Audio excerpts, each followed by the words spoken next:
चोळपट्टने कौस्तुभांशं धराधीशं कुलशेखरमाश्रये दृश्यते यस्य नगरे रंगयात्रा दिने दिने तमहं शिरसा वन्दे राजानं कुलशेखरम्। श्रीमत्यै विष्णुचित्तार्य मनोनंदन हेतवे नंद नंदन सुंदर्यै गोदायै नित्यमंगलम्। श्रीमते रम्यजामातृमुनीन्द्राय महात्मने श्रीरंगवासिने भूयात् नित्यश्रीः नित्यमंगलम्। கூடியிருக்கிற அனைவருக்கும் அடியனுடைய பணிவான மாலை வணக்கங்களை சொல்லிக் கொண்டு குலசேகர ஆழ்வார் பெருமை என்கிற விஷயத்தை பற்றி சில வார்த்தைகள் விண்ணப்பம் பண்ண தொடங்குகிறேன். நம்முடைய ஸ்ரீ வைஷ்ணவ சம்பிரதாயத்திலே ஆழ்வார்களுக்கு அதிகம் ஏற்றம் தரப்பட்டிருக்கிறது. ஆழ்வார்கள் பகவானுடைய மெய் அடியவர்கள், எம்பெருமானை உள்ளபடி அறிந்து உணர்ந்தவர்கள். அவர்களுக்கு எதனாலே ஆழ்வார்கள்னு பெயர் அப்படின்னால், எம்பெருமானாகிற கடலிலே மூழ்கியவர்கள், பகவானுடைய குணங்களாகிற கடல் அதில் மூழ்கி முத்தெடுத்தவர்கள் ஆழ்வார்களை சொல்லலாம். நம்முடைய பாரத தேசத்திலே பல பல மகர்ஷிகள் தோன்றி இருக்கிறார்கள். முனிவர்களுக்கும் பஞ்சமில்லை. அப்படி இருக்கும்போது ஆழ்வார்களுக்கு மட்டும் எதனாலே அதிகம் பெருமை பேசப்படுகிறதுங்கிறதை நாம் தெரிந்து கொள்ள வேண்டும்.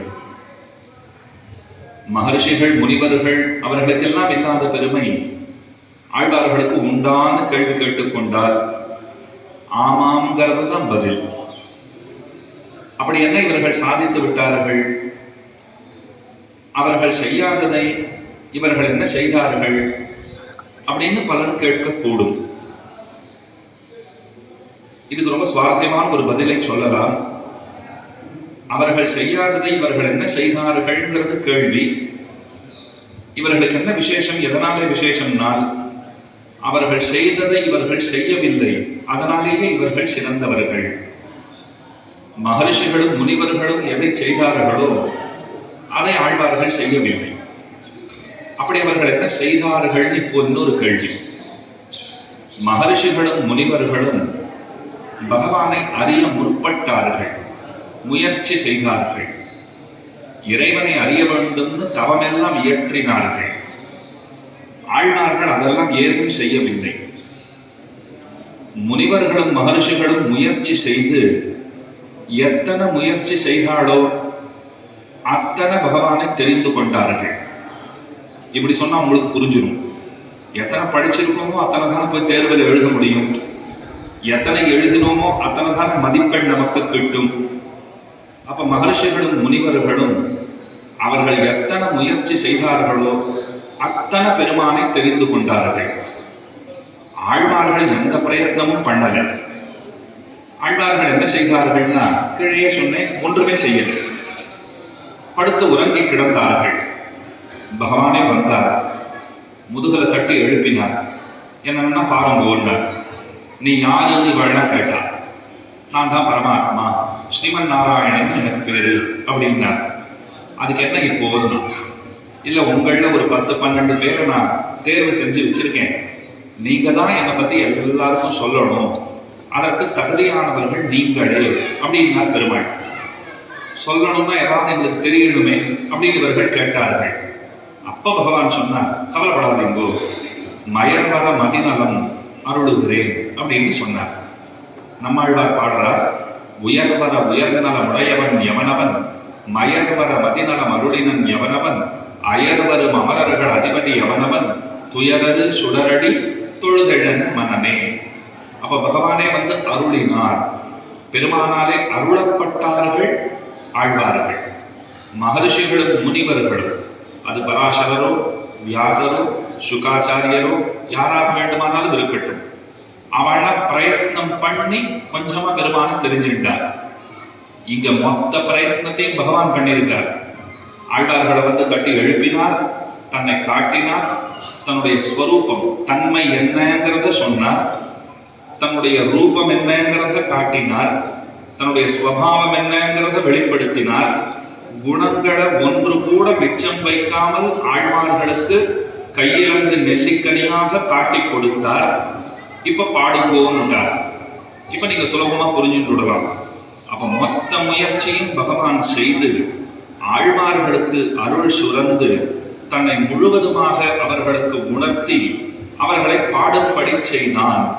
அப்ப நமக்கு என்ன பதில் கிடைக்கிறதுனால், ஆழ்வார்கள் அறிந்தார் போலே யாருமே பகவானை தெரிந்து கொண்டிருக்கவில்லை, அறிந்திருக்கவில்லை. ஏன்னா பகவானே பிரயத்னம் பண்ணி இவர்களை எழுப்பி தன்னை காட்டி இருக்கிறான், விசேஷமாக அருள் செய்திருக்கிறான், ஆச்சரியமான கிருபையை செய்திருக்கிறான். இதைத்தான் நிர்ஹேதுக கிருபை அப்படின்னு சொல்லுவார்கள். கிருபைனா கருணை. அதை ரெண்டு விதமா பார்க்கலாம். சஹேதுக்கம்னு ஒண்ணு, நிர்ஹேதுக்கம்னு ஒண்ணு. நான் ஏதோ ஒன்று பண்ணினேன், அதனால ஒருத்தருக்கு மகிழ்ச்சி ஏற்பட்டது, அவர் திரும்ப எனக்கு ஏதோ பண்றாருனால் அது சஹேதுக்கம். நான் ஒரு நன்மையை செய்தேன், அதனால அவர் உளம் மகிழ்ந்தார், எனக்கு திரும்ப எதையோ கொடுத்தார். நிர்ஹேதுக்கம்னா என்னன்னா, என்னால எதையும் கொடுக்கவும் முடியாது, அவருக்கு கொடுக்கறதுக்கு என்கிட்ட எதுவும் இல்லவும் இல்லை, கொடுக்கணுங்கிற சிந்தனை கூட என்கிட்ட இல்லை. ஆனா அவருக்கு என்ன தோணித்தோ தெரியல, என்ன பிடிச்சு போச்சு, அவரே வந்தார், மொத்தத்தையும் எனக்கு பாடி வழங்கிட்டு போயிட்டார். என்ன காரணம்னே தெரியல, அவருடைய கருணை ஒன்றே காரணம் அப்படிங்கிறோம் இல்லையா?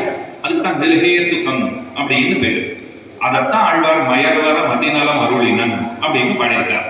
அப்ப நமக்கு ஆழ்வார்னா என்னன்னு இப்ப தெரிஞ்சு போச்சு. பகவானாகிற கடலிலே, அதாவது அவனுடைய குணக்கடலிலே மூழ்கி இருப்பவர்கள், ஆழ அமிழ்ந்திருப்பவர்கள், ஆழ்ந்திருப்பவர்கள், அவர்களைத்தான் ஆழ்வார்கள்னு சொல்லுகிறோம். அந்த ஆழ்வார்களுக்கு என்ன சிறப்பு, எதனாலே மதிப்பு, அதையும் பார்த்து விட்டோம். பகவானை வந்து எழுப்பி தன்னை காண்பிச்சிருக்கார், தன்னை உணர்த்தி இருக்கிறார். அதனாலே மற்றையோர்களை காட்டிலும் ஆழ்வார்கள் பெருமை விஞ்சி நிற்கிறார்கள். அந்த ஆழ்வார்களுக்குள்ளே ஆறாம் அவர். யாராம் அவர் அப்படின்னு நீங்கள் கேட்கலாம். ஆறாம் அவர், ஆறாவதாக தோன்றிய பெருந்தகை.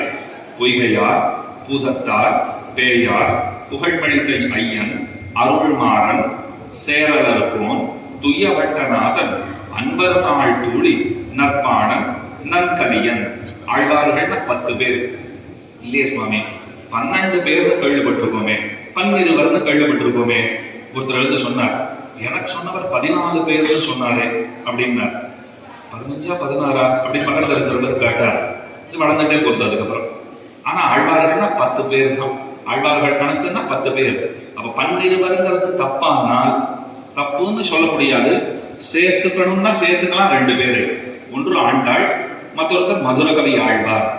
ஏன் இந்த 2 பேர் அப்படி என்ன சேர்த்துக்கணும்னா சேர்த்துக்கலாம், விட்டுட்டா நல்லதுங்கிற போல சொல்றீர்கள்.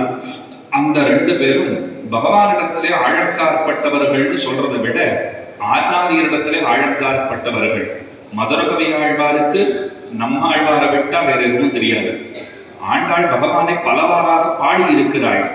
ஆனாலும் கூட எந்த பாட்டு பாடி முடிச்சாலும் 10 பாட்டு முடிஞ்சதுன்னா தன்னை என்ன சொல்லிக்கிற பாருங்க, விட்டு சித்தன் கோதை, பட்டர்பிரான் கோதை, அதைத்தான் அடையாளமாக சொல்லிக் கொள்ளுகிறாள். அப்ப ஆச்சாரியரிடத்திலே ஆழக்காரப்பட்டவள், ஆச்சாரிய வைபவம் தெரிந்திருப்பவள், குருவே எல்லாம் இருந்திருக்கா 2 பேரு. அதனால ஆழ்வார்கள் திரளிலே பெரும்பாலும் சேர்ப்பதில்லை. ஆண்டாளை சேர்க்காததுக்கு இன்னொரு காரணமும் இருக்கு. அவள் பட்ட மகிழ்ச்சி, பூமாதாவினுடைய அவதாரம், பெருமானை கரம் பிடித்தாள், நம்மாலே வணங்கத்தக்கவளாய், நமக்கெல்லாம் ஜனனியாக தாயாராகவே அவள் அமைந்திருக்கிறாள். அதனால அவள் ஆழ்வார்கள் கோட்டையிலே சேர்ப்பதுங்கிறது அதனை சரியா வராது. மதுரகவி ஆழ்வார் அவரே வேண்டாம், என்ன எதுலையுமே சேர்க்காதீங்கன்னு. அப்ப நீ என்னதான் பண்ண போறீங்கன்னா, எனக்கு ஆழ்வாரே கதி, அவர் தான் எல்லாம்னு நான் இருக்கிறேன் அப்படின்னா உங்களுக்கு பெருமாளே பிடிக்காதான்னு கேட்டேன். பிடிக்கும் அப்படின்னு இழுத்தார். ஏன் அப்படி சொல்றீங்கன்னால், எனக்கு யாரை பிடிக்குமோ அவருக்கு பெருமாளை பிடிக்கும், அதனால பெருமாளை பிடிக்கும். அப்படி இருக்கு பாருங்க. ஏன் பெருமாளை பிடிக்கும்னா காரணம் அழகா சொல்லிட்டார் அவர். எனக்கு நம்மாழ்வாரை ரொம்ப பிடிக்கும், நம்மாழ்வாரை பார்த்தா எனக்கு கல்கண்டு மாதிரி தெரிகிறார், தித்திக்கிற தேனாட்டம் தெரிகிறார். பகவான் பக்கம் நான் போறதே கிடையாது சுவாமி, ஆனா பகவானை பிடிச்சிருக்குன்னு சொல்லலாம். ஏன்னா எனக்கு எப்படி ஆழ்வார் கல்கண்டா தெரிகிறாரோ தேனா தெரிகிறாரோ, அந்த ஆழ்வாருக்கு பகவான் தான் கல்கண்டா தெரிகிறார், தேனா தெரிகிறார். நமக்கு பிடிச்சவருக்கு அவர் பிடிச்சவர் அப்படிங்கிறதுனால எனக்கு அவரை பிடிக்கும் அப்படின்னு அவர் பதில் சொல்லிட்டார். அப்ப ஆழ்வார்கள் 10 பேருங்கிறத மனதிலே வைத்துக் கொள்வோம். வேதாந்த தேசிகன் அழகா சொல்றார், அபிநவ தசாவதாரம்ங்கிற பகவான் 10 அவதாரங்கள் பண்ணார். கணக்கற்ற அவதாரங்கள், முக்கியமான 10 அவதாரங்கள், அதைத்தான் தசாவதாரங்கள்னு சொல்லுகிறோம். அதை போல திரும்பவும் பகவானே பிறந்தானோ, 10 உருவங்களை எடுத்துக்கொண்டானோன்னு சொல்லலாம்படியான வைபவம் ஆழ்வார்களுடைய வைபவம். அதிலே 6ஆவது குலசேகர பெருமாள்னு பெயர் பெற்றவர். க்ஷத்ரிய குலத்திலே தோன்றிய பெருந்தகை, சேர தேசத்திலே அவதரித்தவர்ங்கிறது அவருக்கு இருக்கிற ஏத்தம்.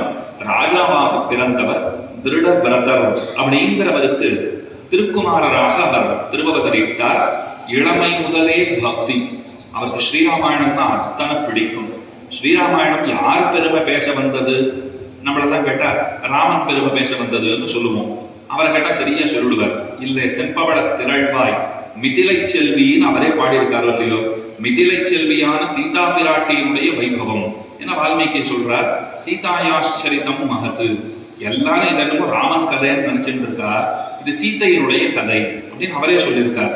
பராசர பட்டர் ஸ்ரீகுணரத்ன கோஷம்ங்கிற உயர்ந்த ஸ்தோத்திர நூலிலே அவர் பாடுகிறார், ஸ்ரீமத் ராமாயணம் அப்படி பரம் பிராணிதி துவச்சரித்திரேன்னு தாயாரை பார்த்து சொல்லுகிறார். உன்னுடைய பெருமைதான் அம்மா ஸ்ரீராமாயணத்திலே பேசப்படுகிறது. தாயாருக்கு அத்தனை ஆனந்தம். இந்த உலகத்துல எல்லாரும் என்னமோ அவர் பெருமைதான் சொல்லியிருக்கு, அவர் பெருமைதான் சொல்லியிருக்குன்னு சொல்லிட்டு இருக்காரு. நீர் தான் உண்மை பெருமைதான் இருக்குன்னு சொல்லி பார்த்தீங்களா, இது அவரிடத்துல சொன்னா இன்னும் சந்தோஷப்படுவார். இவ்வளவு அழகா சொல்ற பாருங்க. இது அவரிடத்துல போய் சொன்னா அவருக்கு ரொம்ப ஆனந்தம் ஏற்படும் அப்படின்னு பராசர பட்டரிடத்துல தாயார் பேசினாளாம். அப்ப தாயார் வைபவம் பேசப்படுகிற ஸ்ரீராமாயணம், அதுல ரொம்பவும் ஆழக்காற்பட்டிருப்பர், அதுல மிகுந்த ஈடுபாட்டை உடையவர். இந்த க்ஷேத்திரம் பாருங்க, வேதபுரின்னு கொண்டாடுகிறோம். வேதம்னா என்ன, நமக்கு தெரியாததை எதொன்று எடுத்து சொல்லுமோ அதற்கு வேதம்னு பெயர். ஆதவு வேதா பிரமாணம்னு சொல்லுவார்கள். எது நமக்கு மேலான பிரமாணம்னு கேட்டால் வேதம்தான் பிரமாணம். நாம் ஆஸ்திகர்கள், ஆஸ்திகர்கள்னா ஆஸ்திக்யம் இருக்கிறவா, ஸ்ரத்தா இருக்கிறவா, நம்பிக்கை இருக்கிறவா. எதுல நம்பிக்கை இருக்கிறவா, தெய்வ நம்பிக்கை இருக்கிறவா எல்லாரும் ஆஸ்திகர்கள் ஆகிவிட மாட்டார்கள். சாஸ்திர நம்பிக்கை இருக்கிறவா தான் ஆஸ்திகர்கள் ஆவார்கள். இதை நல்லா புரிஞ்சுக்கணும். இன்னைக்கு உலகத்துல நம்ம நாஸ்திகர்கள்னு யாரை சொல்றோம், தெய்வ நம்பிக்கை இல்லைன்னா நாஸ்திகர்கள். அங்க நன்று அப்படி சொல்லக்கூடாது. சாஸ்திரங்கள்ல நம்பிக்கை இல்லைன்னா நாஸ்திகர், சாஸ்திரங்கள்ல நம்பிக்கை இருக்குன்னா ஆஸ்திகர், அப்படித்தான் சொல்ல வேண்டும். அப்ப தெய்வ நம்பிக்கை இதுல வரவே வராதா சுவாமி அப்படின்னு கேட்டால், சாஸ்திரத்தை கொண்டுதான் பகவானை தெரிந்து கொள்ளவே முடியும். அவர் அப்படியே பிரத்யட்சமா இப்போ அடியன் உங்களை பார்க்கறா போலையும் நீங்கள் என்ன பார்க்கறா போலையும் நேரம் வந்துவிட மாட்டார். அனுமானத்தினால அவரை தெரிஞ்சுக்க முடியாது. அப்ப எப்படித்தான் தெரிந்து கொள்வதனால் சாஸ்திரங்களினால் தான் அவரை தெரிந்து கொள்ளவே முடியும். அப்ப வேதம்ங்கிறது நமக்கு பரம பிரமாணம். வேத வேத்யன்னு பெருமானுக்கு பெயர். வேத பிரதிபாத்தியன், வேதத்தாலே அறியப்படுபவனாக அவன் இருக்கிறான், வேதத்தாலே விளக்கப்படுபவனாக அவன் விளங்குகிறான். அப்ப வேதம்ங்கிறது ரொம்ப முக்கியங்கிறது தெரிஞ்சுதா, அதுதான் பிரமாணம். பிரமாணம்ங்கிறோம் பகவான பிரமேயம்னு சொல்லலாம். அந்த வேதத்தாலே அறியப்படுகிறவனாக அவர் இருக்கிறார். வேதத்தாலே அவனை அறிந்த பிரமாதாக்களாக ஆழ்வார்கள் விளங்குகிறார்கள். பிரமாணம், பிரமேயம், பிரமாதான்னு சொல்றார். பிரமாணம்னா சான்றுங்கிறது தெரிஞ்சு போச்சு, வேதம் தான் சான்று. அந்த வேதத்தாலே ஒருவனை தெரிந்து கொள்ளுகிறோம். யார் பரமாத்மாங்கிறத நமக்கு எடுத்து சொல்லுகிறது வேதம். எல்லாருக்கும் புரிஞ்சிருமா? ஆழ்வார்கள் போன்றவர்களுக்கு தான் புரியும். அவர்கள் தெரிந்து கொண்டார்கள். தெரிந்து நமக்கு எப்படி சொன்னா புரியுமோ அப்படி சொல்லியிருக்காங்க. ஏன்னா வடமொழி வேதத்தை என்னன்னா அதை அணுகி ஆராய்ந்து அலசி பார்த்து அர்த்தங்களை தெரிஞ்சு கொள்ற அளவுக்கு நமக்கு புத்தி சாமர்த்தியம் போராது. அப்ப வேதம் அதுதான் நமக்கு முக்கியமான பிரமாணம் அப்படின்னு பார்க்கிறோம். அந்த வேத புரின்னு ஏன் சொல்லுகிறோம்னால், வேதத்தாலே அறியப்படுகின்றவனான பெருமான் அவன் எவ்விடத்திலே எழுந்தருள் இருக்கிறானோ அந்த க்ஷேத்திரம் தான் வேதபுரி அப்படின்னு கொண்டாட தகுந்த க்ஷேத்திரமாக விளங்குகிறது. இந்த க்ஷேத்திரத்துக்கு எத்தனை ஏத்தம் பாருங்க. வேதநாராயணனா பெருமான நாம சேவித்துக் கொள்ளுகிறோம். ஆச்சரியமா சேவை சாதிக்கிறார் பெருமாள். நின்னான், இருந்தான், கிடந்தான், தனித்தனியா போய் தேடி தேடி சேவிக்கணும், வேற வேற க்ஷேத்திரங்களுக்கு போகணுங்கிற அவசியமே கிடையாது. கீழே நின்றவரா சேவை சாதிக்கிறார். கொஞ்சம் மேல போனோம்னா வீத்திருந்த நிலையில சேவை சாதிக்கிறார். அதுக்கு மேலே கிடந்த நிலையிலே அனந்த பத்மநாப பெருமாளை போல சேவை சாதிக்கிறார் பெருமாள். அப்ப இங்கேயே எல்லா நிலையிலும் மற்ற திவ்யதேசங்களிலே எந்தெந்த நிலைகளிலே நாம் சேவிக்க கூடுமோ அந்த நிலைகள் அனைத்தையும் ஒரே இடத்திலே காட்டுகிறவராக, நமக்கு காட்டி கொடுப்பவராக பெருமான் விளங்குகிறார். அப்ப அவனை உள்ளபடி காட்டுறது வேதம்னு கீழே சொன்னேன்னா, வேதம்னா என்ன? பெருமானை உள்ளபடி எது காட்டுமோ அது வேதம். இது ஏன் வேதபுரி? அவருக்கு எத்தனை நிலைகள் உண்டோ அத்தனை நிலையையும் காட்டி கொடுக்கிறது. நின்னவராகவும் இருக்கார், வீட்டிருந்தவராகவும் இருக்கார், கிடந்தவராகவும் இருக்கார். அப்ப எல்லா நிலையிலும் காட்சி கொடுக்கிறாரா? இப்ப கோபாலனை நடந்தவர்னு சொல்லலாம். ஏன்னா கோபாலன் அப்படி இருக்கார், ஆடு மாடு மேய்க்கிற அந்த நிலையில அந்த போஸ்ட் தான் கொடுத்துட்டு இருக்காரு. ஆடு மாடுகளை மேய்க்கிற கோபாலனாக, ராஜகோபாலனாக சேவை சாதிக்கிறார். ஆடு மாடுகளை மேய்க்கிறதுக்கு நடக்கணும் இல்லையோ, அப்ப நடந்த நிலையில சேவை சாதிச்சுட்டாருன்னு கொள்ளலாம். அப்ப நின்னான், இருந்தான், கிடந்தான், நடந்தான், இப்படி என்னென்ன நிலைகள் அவருக்கு உண்டோ அந்த நிலைகளை எல்லாம் எங்கனம் வேதம் பெருமானை நமக்கு காட்டுமோ அங்கனமே வேதபுரி பெருமானுடைய அத்தனை நிலைகளையும் நமக்கு காட்டி கொடுக்கிறது. அதனால இந்த க்ஷேத்திரத்துக்கு ஏத்தம். இன்னொன்னு, குலசேகர ஆழ்வார் சாதாரணமா ஆண்டாள் ரங்கமன்னார்னு சொன்னா பெரியாழ்வார் தான் பக்கத்திலே இருப்பார். ஆண்டாளுடைய தோழி ஆண்டாளிடத்திலே கேட்கிறாள், நீ எப்பவும் கண்ணன் கண்ணன் கண்ணன் சொல்லிட்டே இருக்கியே, எனக்கு என்னமோ சந்தேகமா இருக்குமா? என்ன சந்தேகம்? தோழி சொல்லு. ஆண்டாள் கேட்டாள். அவர் ரொம்ப பெரியவர். கண்ணனுடைய ஸ்டேட்டஸ் எங்க, நம்முடைய ஸ்டேட்டஸ் எங்க? நம்முடைய ஸ்டேட்டஸ் வெறும் வாட்ஸ்அப் ஸ்டேட்டஸ் தான். அவர் ஸ்டேட்டஸ் அப்படி இருக்கா? ரொம்ப உயர்ந்தவர் அவர். அப்பேற்பட்டவரை நீ ஆசைப்படுறியே, அவர் கிடைப்பரா அப்படின்னு தோழி கேட்கிறாள். ஆண்டாள் மெல்ல புன்னகைத்தாள். ரொம்ப அழகான பதில் சொல்றாள். நீ கேட்ட கேள்வி ரொம்ப சரின்னா, அவர் பெரியவர், அவர் காட்டிலும் பெரியவர் இன்னொருத்தர் கிடையவே கிடையாது. நாம ரொம்ப சிறியவர்கள், பெண் பிள்ளைகள், ஏழைகள், எல்லாம் சரிதான். ஆனாலும் நான் நம்பிக்கையுடன் இருக்கிறேன், உன்னுடைய நம்பிக்கைக்கு என்ன ஆதாரம்னு கேட்டார். அப்ப ஆண்டாள் சொல்லுகிறாள், நல்லதன் தோழி நாகணவிஷ நம்பரர் செல்வர் பெரியர் சிறுமானிடவர் நாம் செய்கிறேன் வில்லி புதுவை விட்டு சித்தர் தங்கள் தேவரை வல்ல பரிசு வருவிப்பரே அது காண்டுமேன்னு பாசுரம். எங்க அப்பா பெரியாழ்வார் இருக்காரே, அவருக்கு விதேயனாக பெருமாள் இருக்கிறார். எங்க அப்பாவுக்கு வேண்டப்பட்டவரா பெருமாள் இருக்கார். எங்க அப்பா குடிக்கவான்னா ஓடி வந்துடுறான், எங்க அப்பா காப்பிடுகிறேன்வான்னா ஓடி வந்துடுறான், எங்க அப்பா பூச்சூட்டுகிறேன்வான்னா ஓடி வந்துடுறான். இத்தனையும் எங்க அப்பா சொன்னா கேட்கிற பெருமாள் என் பெண்ணை கல்யாணம் பண்ணிக்கோன்னு சொன்னா மட்டும் மாட்டேன்னு சொல்ல போறார. அதனால நிச்சயமா பகவான் எனக்கு கிடைச்சுடுவார். எங்க அப்பாவினாலே நிச்சயம் பெருமான் கிடைப்பான். எத்தனை நம்பிக்கையோட சொல்ற பாருங்க. சாட்சாத்து பூமி பிராட்டியினுடைய அவதாரமாகவே இருந்தாலும் குருவருளால் அன்றி திருவருள் இல்லைங்கிறத காட்டி கொடுத்திருக்கான். அவன் அங்கிருந்து வந்தவர் தானே. இன்னோ திருவாடி பூரம் எமக்காக வந்தோ இங்கு ஆண்டால் அவதரித்தாள் குன்னாத வாழ்மான வைகுந்தவான் கோகன் தன்னை இகழ்ந்து ஆழ்வார் திருமகளாராய் மணவாள் மாமன்களுடைய ரொம்ப ஆச்சரியமான பாசனம். அங்கேருந்து இங்க வந்ததுதான். அவனை எப்படியும் கரம் பிடித்து அங்கே செல்ல போகிறவள் தான். ஆனால் என்ன சொல்றார்? பேரு நம் முயற்சியாலே ஒரு நாளும் சித்திக்காது, கிடைக்காது. ஆச்சாரியருடைய அனுகிரகத்தால்தான் பகவல் லாபம். ஆண்டாளுக்கே அப்படித்தானே, நமக்கு அப்படித்தானே. இப்போ ஆச்சாரியங்கிறவர் ரொம்ப முக்கியம். அவ பெரியாழ்வார் பெண் பிள்ளை. பெரியாழ்வாரோட இருக்கிற தொடர்பினாலே பகவான் தனக்கு கிட்டுவான்னு அவள் தேறி இருந்தாள். அங்கனமே நடந்தது, அப்படியே நடந்து போச்சு. அப்ப ஆண்டாள்னா பெரியாழ்வார் தான் பக்கத்திலே இருக்க வேண்டும். ஆனா இந்த ஊர்ல விசேஷம் பாருங்க, குலசேகர ஆழ்வார் இருக்கிறார். தந்தையாருடைய ஸ்தானத்திலே பக்கத்திலே இருக்கிறவர் யாருன்னா குலசேகர ஆழ்வார். காரணம் உங்களுக்கே தெரியும். இந்த க்ஷேத்திரத்திலே குலசேகர ஆழ்வார் தங்கி இருந்து எழுந்தருளி இருந்து மன்னனாருக்கு கைங்கரியங்கள் எல்லாம் பண்ணியிருக்கார். அவர் பரமபதித்த ஸ்தலம்ங்கிறது இந்த க்ஷேத்திரத்துக்கு இருக்கிற ஏற்றம். கிட்டத்தட்ட 105 ஆண்டுகள் அவர் வாழ்ந்திருந்தார்னு அவருடைய வாழ்க்கை வரலாறு அது நமக்கு சொல்லுகிறது. பெருமாள் திருமொழிங்கிற உயர்ந்த கிரந்தத்தை பாடி கொடுத்திருக்கார். அவருக்கும் ஒரு பெண் பிள்ளை இருந்தாள். இன்னைக்கு திருவரங்கத்துல பாருங்க, சேரகுலவல்லி தாயார்னு சொல்லுவார்கள். பெருமாள் திருமொழி இன்றைய தினம் எப்படி விசேஷமோ இந்த நன்னாள் அமைந்திருக்கிறதே, இன்றைக்கு குலசேகர பெருமாள் ஸ்ரீரங்கநாதனுக்கு மாமனாராக விளங்குகிற தினம். சேரகுலவல்லி தாயார் திருவரங்கநாதனை கிட்டி அவனை திருமணம் செய்து கொண்டாள்னு பார்க்கிறோம். சேரகுலவல்லி தாயார் குலசேகர ஆழ்வாருடைய பெண் பிள்ளை, நீளையனுடைய அம்சமாக தோன்றியவள் அப்படின்னு சரித்திரங்கள் பகருகின்றன, சொல்லுகின்றன. அப்ப ஆண்டாளுக்கு அப்பா பெரியாழ்வார், நீலாதேவியினுடைய அம்சமாக சேரகுலவல்லிங்கிறவள் பிறந்திருக்கிறாள். அவளுக்கு தந்தை தான் குலசேகர ஆழ்வார். ஆனா இந்த க்ஷேத்திரத்துல ஆண்டாளையே சேரகுலவல்லியாக பார்த்து கொண்டு குலசேகர ஆழ்வார் மன்னனாருக்கு கைங்கரியங்களை செய்து வருகிறார். அப்ப பிரமாணமாகிற பெருமான் அவனை இந்த க்ஷேத்திரம் காட்டி கொடுக்கிறது. பிரமாணமான வேதம், அந்த வேதம் பகவானை எப்படி வருணிக்கிறதோ அந்தந்த நிலைகளிலே பகவானை காட்டி கொடுக்கிறது இந்த க்ஷேத்திரம்.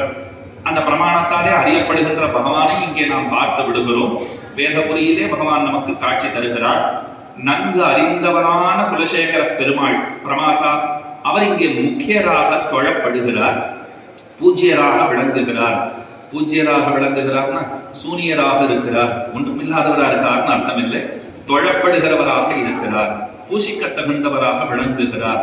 அப்ப இவ அத்தனை பேருக்கு ஏத்தம் கொடுத்திருக்கிற க்ஷேத்திரம். பகவானுக்கு ஏத்தம், பிராட்டிக்கு ஏத்தம், பக்தருக்கு ஏத்தம், குலசேகர பெருமாளுக்கு ஏத்தம். சாதாரண ஸ்ரீவைஷ்ணவ சம்பிரதாயம்னு எடுத்துக்கொண்டாலே பகவான், பிராட்டி, ஆச்சாரியன் இப்படித்தானே கொள்ளுகிறோம். இப்ப 3 பேருமே இருக்கா பாருங்க.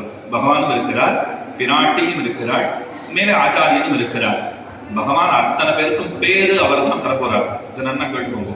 பேரு அவரால் தான் உண்டு. ஆனா அத்தனை சுலபமா அவர் கொடுத்துட மாட்டார். பகவானை பத்தி சொல்லணும்னா மதில் மேல் பூனையை போல அவர் எந்த பக்கம் வேணும்னாலும் குதிச்சிருவார். நம்மளை தூக்கி ஆகாசத்துல வைக்கவும் அவரால் முடியும். எத்தனை கெஞ்சினாலும் முடியாது போன்னு சொன்னாலும் சொல்லிடுவார். இப்படி சொன்னா தான் உங்களுக்கு புரியும். அதனால சொல்றேன், ஒரு 2 கெட்டான போல வச்சுக்கோங்க. என்ன பண்ணுவார்னு ஒன்றும் நிச்சயமே கிடையாது. தூக்கி கொண்டு போய் மேல வச்சாலும் வச்சிருவார். எத்தனை கெஞ்சினாலும் முடியாதுன்னு சொன்னாலும் சொல்லிடுவார். பயமா இருக்கே, இப்போ நல்லது செய்வாரா மாட்டாரான்னு இப்போ ஒன்றும் தெரியலையே. அவர் கொஞ்சம் மூடுக்கு ஏத்தா போல நடந்துப்பாரு போல் இருக்கு. அப்ப அந்த மூடை சரி பண்றது யாருன்னு ஒரு கேள்வி வருகிறது. அப்பதான் தாயார் நம்முடைய நினைவிற்கு வருகிறாள். தாயாரிடத்துல போய் பிரார்த்திச்சுட்டோம்னு சொன்னால் நிச்சயமாக பகவானை தன் வசம் வர வைத்து நமக்கு என்ன தேவையோ அதை பெற்றுக் கொடுக்கிற காரியம் அது தாயாருடைய வேலை. தாயார் கொடுக்க மாட்டார், கொடுக்க செய்வாள். இதுதான் தாயார் வேலை. தாயாருடைய பணி என்னன்னு கேட்டா சொல்ல தெரிஞ்சிருக்கணும் நமக்கு. தாயாரோட வேலை என்ன அப்படின்னா, தாயார் பலனை தானே தந்துவிட மாட்டார், அவர் தான் கொடுப்பார். அவர் கொடுப்பதற்கு உறுதுணையாக இருந்து பணிபுரிபவள் பிராட்டி.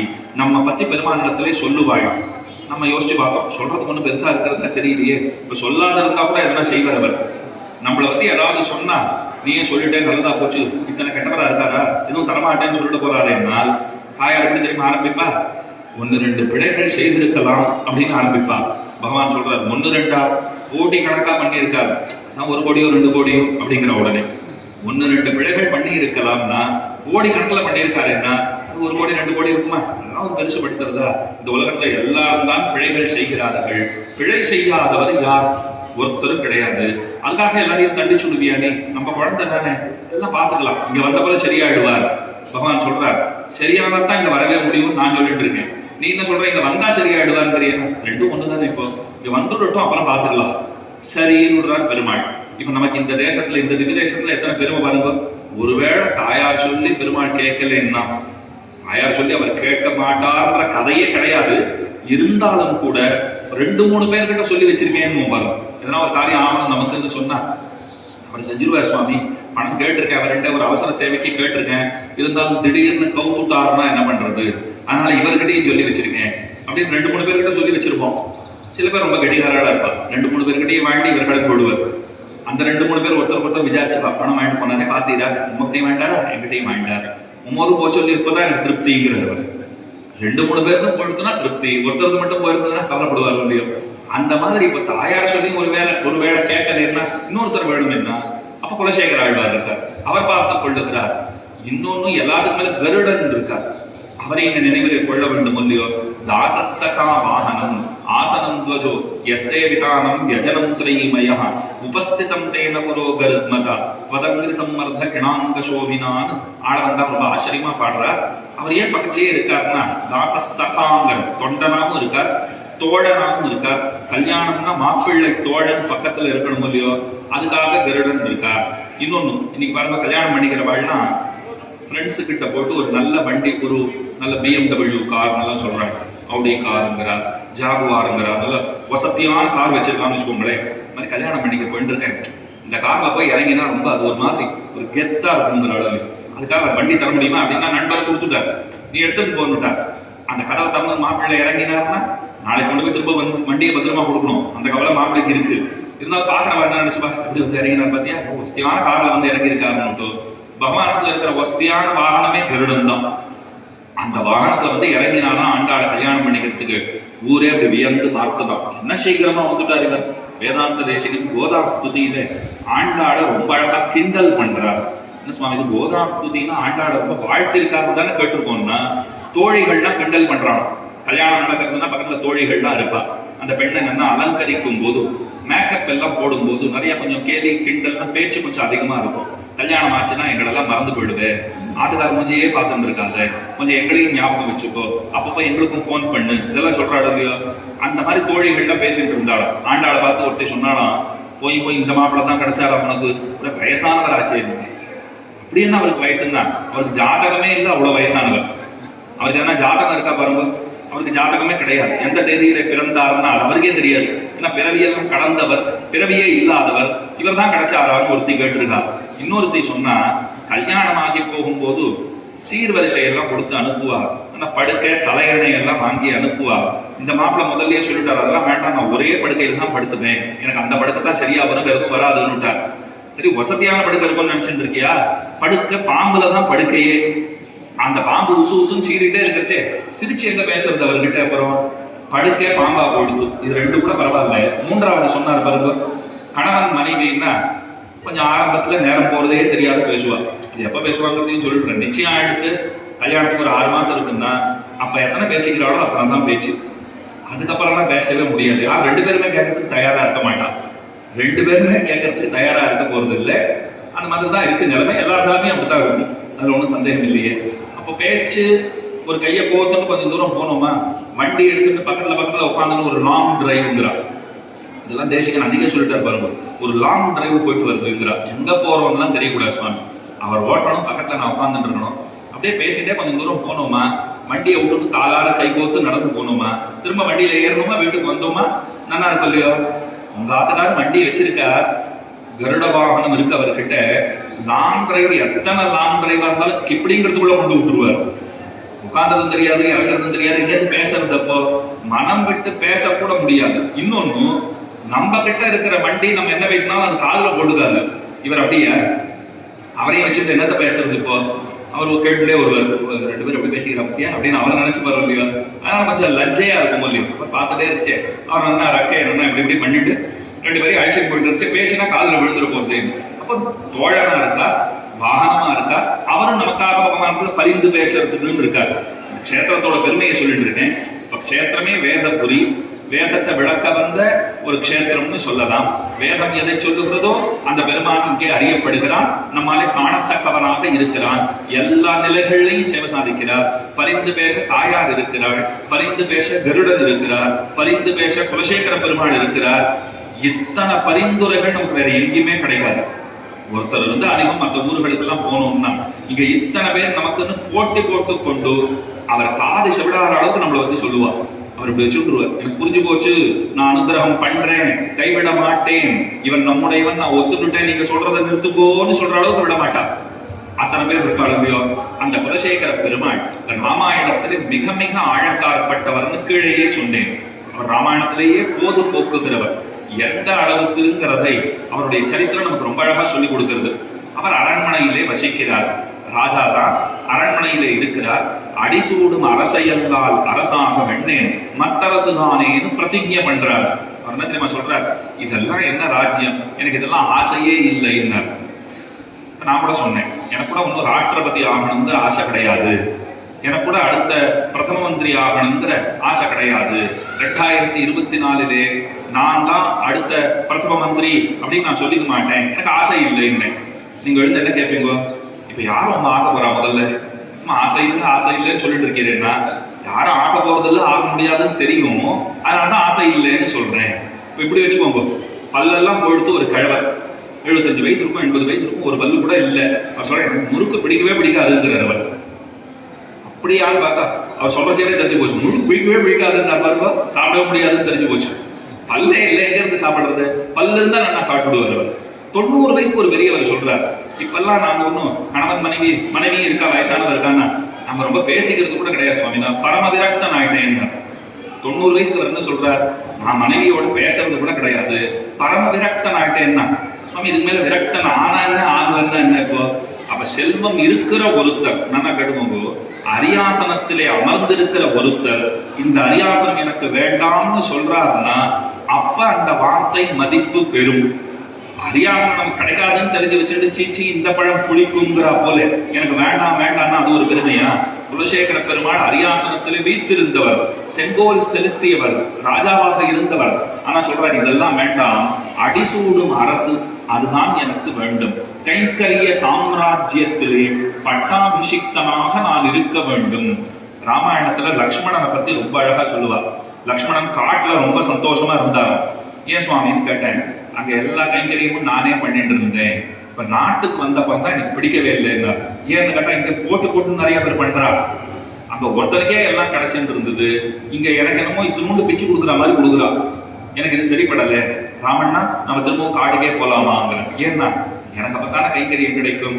நம்முடைய ஆச்சாரியர்கள் ரொம்ப அழகா வர்ணிக்கிறா இதை. ரொம்ப பசியோட ஒருத்த வீட்டுக்கு வந்திருக்கான், கொடுமையான பசி அப்படிங்கிறான். அம்மா சொல்றா, இப்பதான் அடுப்புல ஏற்றி வச்சிருக்கேன், ஒரு 10 நிமிஷம் இருந்தியானா உனக்கு நல்லா சூடா பரிமாறுகிறேன், சாப்பிடலாங்கிறான். பையன் கேட்கிற, காத்தால பண்ணது ஏதாவது இருக்கா அப்படிங்கிறான். அம்மா சொல்றா, அதான் பண்ணி போடுறேங்கிறேன், அதெல்லாம் அதையும் சாப்பிடுறேன், நான் மாட்டேன்னே இப்ப நான் சொல்லல, காத்தால பண்ணது இருந்தா முதல்ல கொடுக்குறான். சரி காத்தால பண்ணதை சாப்பிட்டுட்டே இருக்கேன், இது முடிஞ்ச பிற்பாடு இதையும் பரிமாறு, அதையும் சாப்பிடுகிறேன். அடுகிற சோறும் வேண்டும், இட்ட சோறு அடுகிற சோறுலாம் வர்ணிப்பார்கள், எல்லாத்தையும் நான் சாப்பிடுறேங்கிறான். அந்த மாதிரிதான் இளைய பெருமாள் கைங்கரியம் பண்ணியிருக்கார். அந்த கைங்கரியமா நானே பண்றேன், இந்த கைங்கரியமா நான் பண்றேன். ஒருத்தருக்கும் விடாத அவருக்கு 14 வருஷம் ஜாம்னு நல்லா பண்ணிட்டு இருந்தாரு இல்லையோ. இங்க வந்தப்பறம் சிரமப்படுறாரு, இங்க வந்துட்டாருன்னா கிடைக்க மாட்டேங்கிறது. பரதன்னா நானும் கைங்கரியம் பண்ணுவேங்கிறார். அதற்கு பிற்பாடு சத்ருகுணனும் கைங்கரியம் பண்றார், பரதன் கூட இருந்துட்டு இருக்கார். போதா குறைக்கு ஹனுமான் பேர் வந்துட்டார். திரும்ப வந்த பிற்பாடு ஹனுமான் இங்கே வந்துட்டார். அவர் வாயு வேகத்துல போய் வாயு புத்திரராச்சே, எல்லா கைங்கரியங்களையும் அவர் பண்ணிட்டு இருக்கார். அப்ப இளைய பெருமாளை போல அகம் சர்வம் கரிஷ்யாமி, குலசேகராழ்வார் அதைத்தான் ஆசைப்படுறார், எல்லா கைங்கரியங்களையும் செய்ய வேண்டும். ராஜாவா இருந்து போர் அடிக்கிறதுன்னாங்க. மந்திரிகள்லாம் பார்த்தா எங்களுக்கும் அப்படித்தான் தோன்றது, இவர் ராஜாதானான்னு எங்களுக்கே சந்தேகமா இருக்கு. சாமியார் மாதிரி இவர் எப்ப பார்த்தாலும் பகவத் சிந்தனையிலேயே இருக்கார். அரண்மனைக்குள்ள நுழைகிறோமா இல்ல ஏதாவது மட்டத்துக்குள்ள நுழைகிறோமான்னு சந்தேகமா இருக்கு எங்களுக்கு. ஏன்னா எங்க பார்த்தாலும் ஸ்ரீ வைஷ்ணவர்கள் நல்லா 12 திருவெண்காப்புகள் துலங்க இப்படி அப்படியும் போயிட்டு வந்துட்டு இருக்கா. ஒன்னும் ராஜ்ய நிர்வாகம் எல்லாம் சரியா பண்ணவே முடியறது இல்ல. பல கோப்புகள் இன்னமும் கையெழுத்தாகாமலே இருக்கின்றன, பல தீர்மானங்கள் இன்னும் செய்யப்படவே இல்லை. ஏன்னா ராஜா ராமாயணமே கேட்டு இருக்கார் எப்பவும். இதெல்லாம் ஒரு கோப்புல கையெழுத்து போடணும்னா அதெல்லாம் இருக்கட்டும், இப்ப ராமாயணம் கேட்டு இருக்கேன் அப்படிங்கிறார் அவர். ஐயோ சுவாமி எப்ப முடியும்னா அதுக்கு ஏது முடிவு அப்படிங்கிறார் இவர். மந்திரி அதுக்கு மேல என்ன பேச முடியும், ராஜா எதிர்த்து என்ன பேசுறது? ஆனா ரொம்ப கவலையில தான் இருந்தார். அப்படி கூட கதை கேட்பாரானால் லயித்து போய் கேட்பார், அதுதான் அவருக்கு இருக்கிற பெருமை. அழகா சொல்றது அவருடைய சரித்திரம். கதை சொல்றவர் ஒரு நாள் கதை சொல்லிட்டு இருக்கார், உபன்யாசம் பண்ணிட்டு இருக்கார். அவர் சொன்னாராம், 14,000 வழக்கர்கள் ராமனை எதிர்ப்பதற்காக வந்து விட்டார்கள், ராமன் தனி ஆள் அப்படின்னு சொன்னார் பாருங்க. மேல சொல்றதுக்குள்ள இவர் எழுந்துட்டார். எங்க போறாருன்னு பார்த்தா மொத்த சேனையில் திரட்டி கொண்டு புறப்பட்டு விட்டார். சேனையில கூட போறவாள் அந்த கால்நடை வீரர்கள், குதிரை மேல போறவா, யானை மேல போறவா, ரத கஜ துரக பதாதிகள் எல்லாம் பாக்குறா. எங்க கூட்டு போறாருன்னே தெரியலையே இப்போ. அப்போ ஒருத்தன் சொன்னான், கதை சொல்றதுக்கு ஒருத்தர் வராரு பாரு, எல்லாம் அவர் பண்ண வேலை, அவரை பிடிச்சு உதச்சா சரியா போடுவோம். அவரை போய் இழுத்துன்னு வந்தா, என்ன சுவாமி கதை சொன்னீங்கன்னு கேட்டார். அவர் சொன்னார், 14,000 பேர், ராமன் ஒருத்தன். அதுக்குதான் இப்ப எல்லாம் ஆக்ஷன் பண்ணிருக்காரு. இப்போ சண்டை போடுறதுக்கு என்னைக்கோ முடிச்ச கதைக்கு எங்க போய் சண்டை போடுறது இப்போ தெரியவே இல்லையே. அப்போ ஒருத்தன் கேட்டான், ராமன் எல்லாரையும் வெற்றி கொண்டான்னு ஏதாவது ஸ்லோகம் இருக்கா அப்படின்னா, நன்னா இருக்கே சுவாமி. அதை போய் கொஞ்சம் முன்னாடி போற குலசேகர இடத்துல போய் சொல்லுங்க, தயவு பண்ணி சொல்லுங்க அப்படின்னு அனுப்பிச்சு வச்சார். அவர் போனார். அவர் போயிட்டு சொல்றார், ராமன் 14,000 பேரை அனாயாசமாக தோலாத தனிவீரனாக நின்று வெற்றி கொண்டான். சீதா பிராட்டி ஓடி வந்து ஆலிங்கனம் செய்து கொண்டாள் அப்படின்னு சொன்னார் பாருங்க. அப்ப கேட்கிறார், அப்போ பிரச்சனை தீர்ந்து கொடுத்தா இப்ப நாங்களாம் வர வேண்டியது இல்லையே இருந்தார். கண்டிப்பா வர வேண்டியது இல்லை, திரும்பி போகும்போது கண்டிப்பா சுவாமி திரும்பிட்டா. எல்லாரும் அந்த கதை சொல்றவரை மொத்த பேரும் சூழ்ந்துட்டா, காலட்சேபம் பண்றவரை சூழ்ந்துட்டு, நாளில இருந்து இந்த தப்பு திரும்ப நடக்கக்கூடாது. நீ எந்தெந்த இடம்லாம் ரொம்ப ஆபத்தான கட்டங்களோ அதெல்லாம் சொல்லவே சொல்லாத, சந்தோஷமான பகுதிகளையே சொல்லிட்டு ராஜாவை குஷியா வச்சுட்டு, அவ்வளவுதான். அவர் கவலைப்படுறத பத்தி கூட எங்களுக்கு கவலை இல்லை, எங்களையும் கவலைப்படுத்துருவார், அதான் கவலை அப்படின்னு சொல்லி வச்சிருந்தா. ரொம்ப ஜாகிரதையாக தான் கதை சொல்லிட்டு இருந்தார். ஒரு நாள் அவருக்கு எங்கேயோ வெளியூர் போக வேண்டிய நிர்பந்தம். பிள்ளைய கூப்பிட்டார், ராஜாவுக்கு போய் கதை சொல்லணும்னா.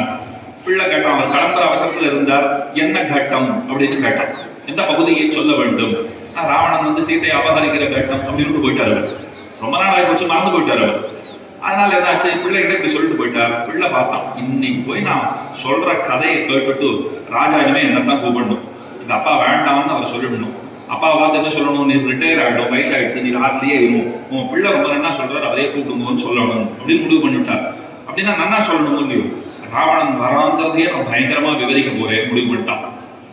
10 தலைன்னா ஒரு தலைக்கும் என்னென்ன சிறப்புகள் உண்டுன்னு சொல்ல போறேன், எத்தனை பயங்கரமானவன், கோரமானவன், ஒருத்தராலும் வெற்றி கொள்ள முடியாதவன் அப்படி இப்படின்னு ராவணனை பத்தி பெரிய உபன்யாசம் இன்னைக்கு பண்ண போறேன். ராவண வைபவம் தான் சொல்ல போறேன் முடிவு பண்ணிவிட்டார். அவருக்கு தெரியாது முன்ன என்ன நடந்ததுன்னா தெரியல. போய் கதையை சொன்ன, ராவணன் வந்தான், சீதையை அபகரித்துக் கொண்டு போனான்னு சொன்னதுதான் தாமதம். 14,000 பேர் வந்தா ராவணனுக்கு சண்டை போடுறான்னப்பவே எழுந்து போனவர், சீதையை வந்து ராவணனை அழைத்துக் கொண்டு போனான்னு உட்கார்ந்துருக்கிறார். மொத்த சேனையும் திரட்டி கொண்டு போகிறார். சேனா வீரர்கள் பேசினார்கள், ஏற்கனவே அவருக்கு தான் படிச்சு சொன்னோமே, திரும்ப அந்த தப்ப பண்ணிருக்காரு, போய் அழைச்சிட்டு வாங்க. இப்ப வேற யாரோ ஒருத்தர் வந்தார், பிள்ளை தானே வந்திருக்கார், இது யாருன்னு கேட்டா, அவர் எங்க அப்பா வெளியூர் போயிருக்காரு, எல்லாம் ஒன்னும் சொல்லி கொடுத்து அனுப்பலையே, அவனுக்கு ராமாயணம் சொல்லி கொடுத்து அனுப்பிச்சார், வேற எதுவும் சொல்லலையே. ஐயோ ஜாகிரதையா சொல்லணும்னு சொல்லி வச்சிருந்தோமேனா, அதை சொல்லலையே. அப்படி என்ன சொல்லிட்டு இருந்தான், ராவணன் சீதையை அபகரித்து கொண்டு போனான்னு சொன்னோம். இப்ப என்னங்க, அப்ப எங்க லங்கைக்கு அழைச்சிட்டு போட்டுருக்காரா, மொத்தமா கடல்ல இறங்கி அப்படியே போக வேண்டியதுதான் அப்படின்னா. அநேகமா அதுதான் போல் இருக்குன்னு நிறைய கதை சொல்றது என்ன சொன்ன, அநேகமா அதுதான் போல் இருக்கு. அப்ப நீ மாறும், அப்ப நீரும் மாறும் அப்படின்னா போயிட்டு கடற்கரை வரைக்கும் போயாச்சு. இறங்க வேண்டியதுதான். இறங்கி எங்க லங்கைக்கு போறது, அயோத்தியா அபராஜிதாங்கிற வைகுண்டத்துக்கு தான் போனோம். அதுக்கப்புறம் அதனால இறங்கிறதுக்கு தயாராயிட்டா. அப்ப சக்கரவர்த்தி திருமகன் சீதா பிராட்டியை அழைச்சிட்டு மேல வர, அவருக்கு சேவை சாதிக்கிறார். சுவாமி நாங்க பத்திரமா இருக்கோம், நீ கவலைப்பட வேண்டாம், நானே சீதையை மீட்டுக் கொண்டு வந்து விட்டேன், உனக்கு பெரிய சுமையெல்லாம் வைக்கல, சிரமம் எல்லாம் வைக்கவில்லை. குலசேகர ஆழ்வார் கை கூப்புகிறார், சுவாமி எப்ப என்ன கஷ்டம்னாலும் கூப்பிடுங்கிறார். அவ்வளவு சிறந்த பக்தர் வருவர். நாமெல்லாம் நமக்கு கஷ்டம்னா அவர்கிட்ட வரும், எனக்கு கஷ்டம் வந்துருத்தோ அதனால வந்தேங்கிறோம். ஆனா அவர் என்ன சொல்றார், உனக்கு எப்ப கஷ்டம் வந்தாலும் என்கிட்ட வாங்குறார்.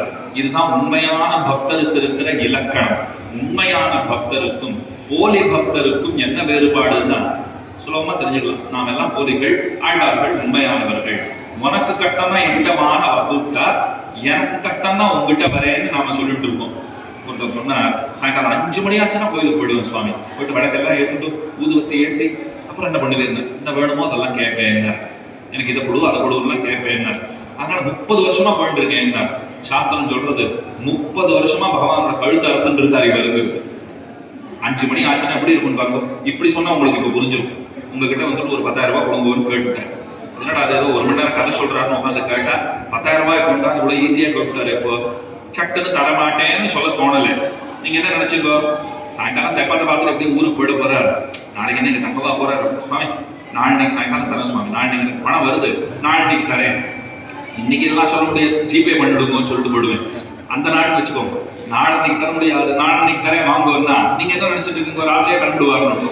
நான் நாளைக்கு சாயங்காலம் 5 மணிக்கு சரியா வந்துட்டேன், ஊருக்கு போல போட்டுருக்கு, இன்னும் 2 நாள் கழிச்சு 4 மணிக்கு வாங்கோ, 2 நாள் கழிச்சு 4 மணிக்கு வந்துட்டேன். நீங்க சொன்ன டயத்துக்குலாம் வந்துட்டு இருந்தேன்னா 5 மணிக்கு ஆனாலே உங்களுக்கு எப்படி இருக்கும், அப்போ மணி 5 போறதா, அவர் வேற 10,000 கொண்டாந்து வந்துருவாரு. இப்போ சொன்னா புரிஞ்சுக்க மாட்டாரா, கொடுக்கறதா இருந்தா நானா கொடுத்துட மாட்டேனா, கொடுக்கறதா இல்லைன்றதுனால தானே கொடுக்கல, அவ்வளவுதான் விஷயம். கொடுக்கறதா இருந்தா நானே கொடுத்துட போறேன். 5 மணிக்கு வந்து இதை கொண்டா அதை கொண்டான்னு கேட்க போறாரு, இந்த கவலையத்தான் அவர் 30 வருஷமா பகவானை கொடுத்துட்டு இருக்காரு. சாயங்காலம் ஆச்சுன்னா நான் கோயிலுக்கு போயிட்டு இருக்கேன்னு பெருமையா சொல்றார். பகவானை கேட்டா என்ன சொல்லுவார்? அவருக்கு என்ன வேணுமோ ஏது வேணுமோ பார்த்து பார்த்து நான் பண்ணிட்டு தான் இருக்கேன். அவருக்கு ஏது நன்மைங்கிறது அவருக்கு தெரியாது, எனக்கு தான் தெரியும். அதை அவர் புரிஞ்சுக்கவே இல்லை. வந்து இத்த கொண்டா அத்த கொண்டா இதை கேட்கறதுக்கு நேவா வருவார். கோயிலுக்கு ஆயிரக்கணக்கான பக்தர்கள் வரா. ஆனா பகவானை பார்த்து சாப்பிட்டியா சௌக்கியமானு கேட்கிறவர் ஒருத்தர் தேர மாட்டார். யாராவது ஒருத்தர் நீ சௌக்கியமானு கேட்டு போறாள். அவரை பார்த்துட்டு ஒருத்தரும் கேட்கறது. அவர் என்ன சொல்றார்? 1000 பேர் வந்தா நாளை இதை பேப்பர்ல போட்டுருவார். கும்பாபிஷேகம் நடைபெற்றது. ஆயிரக்கணக்கான மக்கள் வந்து சாமி தரிசனம் செய்தனர். ஆயிரக்கணக்கான மக்கள் வந்தா சௌக்கியமான ஒருத்தர் கேட்டார். அவர் பார்த்தா ஒருத்தர் கூட தேர மாட்டாங்கிறார். அவருக்கு அவர் இருக்கு. அப்ப குலசேகர பெருமாள் என்ன சொல்லியிருக்கார்? உனக்கு ஏதாவது தேவைன்னா என்ன கூப்பிடுங்க.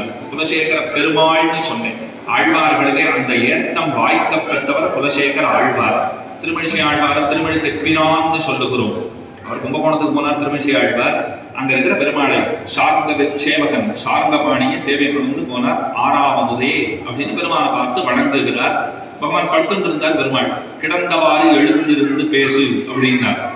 வந்திருக்கேன், கொஞ்சம் எழுந்திருந்து பேச மாட்டியான்னு கேட்டிருக்கார் பெருமாள். எழுந்துக்க முற்பட்டார் பெருமாள். சற்றே எழுந்துட்டார். யாரை எழுந்திருக்க சொன்னோம்? ஐயோ பாவம் படுத்துட்டு இருந்த பெருமாளை எழுப்புகிறோமே, சிரமப்பட போறாரேன்னு திருமேஷாளர் தெரியுமா சொன்னார்? அப்படியே இருந்தார். வாழி கேசனே தெரியாதனமா எழுந்திருக்கு சொல்லிட்டு அப்படியே இருந்தார். நல்லா கேட்டுக்கோங்க, அப்படியே இருந்தா என்ன அர்த்தம்? நீ படுத்துக்கோன்னு அர்த்தம். பகவான் என்ன புரிஞ்சுட்டார்? சற்றே எழுந்த நிலையில இருக்கார் இல்லையோ, அப்படியே இருந்தார். இன்னைக்கும் அப்படியே இருக்கார். எழுதுக்கும் இல்ல, முழுசா படுத்துக்கவும் இல்ல. உத்தான சயனம்னு சொல்லுவார்கள். அந்த ஊர்ல உத்தான சாயியாக பகவான் கும்பகோணத்துல சேவை சாதிக்கிறார். அதனாலதான் திருமழிசை பிரான்னு பேரு இருக்கு. பகவானை ஒரு சுவாமியா இருந்து கட்டளை போட்டிருக்காரு இல்லையோ. பகவான் தொண்டனா இருந்து இவர் சொன்னதை கேட்டிருக்காரு. திருமழிசையாளருக்கு அந்த பெருமை உண்டு. காஞ்சிபுரத்துல எதோக்தகாரி பெருமாள் திருமழிசையாளர் சொன்னதை கேட்டிருக்கார். அப்ப இவர் சொல்லி சொல்லி பகவான் கேட்டதுனாலே பிரான், திருமழிசை பிரான் அவரை சொல்லுவார்கள். இவருக்கு குலசேகர பெருமாள்னு பேரு. சம்பிரதாயத்திலே ராமனுக்குத்தான் பெருமாள்னு பெயர். சாதாரணமா இன்னைக்கு விஷ்ணுவாலயங்கள் எல்லாம் பெருமாள் கோயில்னு சொல்லிடுறோம். உள்ளுக்குள்ளே விஷ்ணு உரைகிறார், ஸ்ரீமன் நாராயணன் இருக்கிறார்னா பெருமாள் சன்னதி, பெருமாள் கோயில் அப்படிங்கிறோம். ஆனா உண்மையில பெருமாள்ங்கிற பெயர் ராமனுக்குத்தான். இவருக்கே குலசேகர பெருமாள்னு பெயர்னால் அந்த ராமனிடத்திலே ஆழங்காற்பட்டவர் என்பதுவே காரணமாக அந்த பெயரை பெற்றார். குலசேகர பெருமாள் என்றே இவர் அழைக்கப்படுகிறார். அப்படித்தான் அறியப்படுகிறார். மிகச்சிறந்த ராம பக்தர். ஸ்ரீவைஷ்ணவர்களை எப்படி நடத்தணும்னு தெரிந்து கொண்டவர். ஸ்ரீவைஷ்ணவர்கள் புத்தம் குறைகள் அற்றவர்கள்ங்கிறத நன்றாக புரிந்து கொண்டவர். அவர் சரித்திரத்திலே பார்ப்போம். அங்க இருக்கிற மந்திரி பிரதானிகள் எல்லாம் ராஜா எப்ப பார்த்தாலும் ததியாராதனம் பண்றார். ராஜா எப்ப பார்த்தாலும் கோயில் கோயிலா போறார். குஷ்யதே யஸ்ய நகரே ரங்க யாத்ரா தினே தினே, தினந்தோறும் கூப்பிடுறார். ஸ்ரீரங்க யாத்திரைக்கு வரவாழா வாங்கோ, அழைச்சிட்டு போறேன் அப்படிங்கிறார். தங்குமிடம் இலவசம், உணவு இலவசம், எல்லாம் இலவசம், நான் பாத்துக்கிறேன், நீங்க வந்தா மட்டும் போறோம்னு எல்லாரையும் கூப்பிட்டு இருக்காரு. அத்தனை பேரும் வாங்கோ வாங்கோ கூப்பிட்டுட்டே இருக்காரு இல்லையோ. குஷ்யதே யஸ்ய நகர், எவருடைய பட்டணத்திலே எப்போதும் அரைக்கூவல் விடுக்கப்படுகிறதோ, ஸ்ரீரங்கத்துக்கு போறேன் வாங்கோ வாங்கோ வாங்கோன்னு கூப்பிட்டுட்டே இருக்காரோ, தமகம், அப்படிப்பட்ட குலசேகரரை சிரசா வந்தே தமகம், அவரை தலையாலே வணங்குகிறேன், ராஜாவான குலசேகரரை வணங்குகிறேன் அப்படின்னு அவருடைய தனியனுக்கு அர்த்தம். அது சொல்லப்படுகிறது. அப்ப எல்லாரையும் கூப்பிட்டு போவார். இங்கதான் ஒரு வேடிக்கை இருக்கு. ஸ்ரீரங்கத்துக்கு போய் பெருமாளை சேவிப்பீரான்னு கேட்டேன். அதெல்லாம் போக மாட்டேன். சுவாமி, இப்ப ஸ்ரீரங்கத்துக்கு எல்லாரும் அழைச்சிட்டு போய் என்னதான் பண்ணுவீர்னா, ஈட்டம் கண்டிட கூடுமேல் அது காணும் கண்பயனாவதேங்கிற பெரிய கூட்டமா அழைச்சிட்டு போனோம். அந்த கூட்டம் போய் பகவானை சேவிச்சுட்டு வரா பாருங்கோ, அந்த கூட்டத்தை சேவிக்கணுங்கிறார். இதுக்குன்னு ஸ்ரீரங்கம் போறார். சேரு செய் தொண்டரு சேவடி செழுஞ்சேரு என் சென்னிக்கு அணிவனேன்னு பாடியிருக்கார். அடியனுடைய தகப்பனார் ஒரு கட்டுரை எழுதியிருந்தார். அது ரொம்ப அழகா ஒரு விஷயம் சொல்றார். சேரு செய் தொண்டரு சேவடி. இப்ப சாதாரணமா ஆத்து வாசல்ல கோலம் எல்லாம் போடுறோம். காலையாச்சுன்னா கோலம் போடுறீங்களோ இல்லையோ. எதுக்காக கோலம் போடுறோம் அது தெரியாது. எங்க மாமியார் போடுன்னா போட்டுருக்கேன், அவ மாமியார் அவளா சொல்லியிருக்கா, அவ போட்டு இருந்தா அப்படின்னு தான் பதில் கிடைக்கும். இதெல்லாம் போடணும், ஏதோ மங்களார்த்தமா போட்டு இருக்கோம். மங்களகரமா வீடு இருக்கணும், மகாலட்சுமியினுடைய சாநித்தியம் இருக்கணும். பகவான் இருக்காரோ இல்லையோ அதை பத்தி விசாரம் இல்லை, ஆனா லட்சுமி நிச்சயமா இருக்கணும். எல்லாம் ஆசைப்படணும் இல்லையா. அவ இருந்தா எல்லா சௌக்கியங்களும் இருக்க போறது. அவ இருக்கிற இடத்துல பெருமாள் நிச்சயமா இருக்க போறார். அப்ப கோலம் போடுறதுன்னு வழக்கம் வச்சுட்டு இருக்கோம்.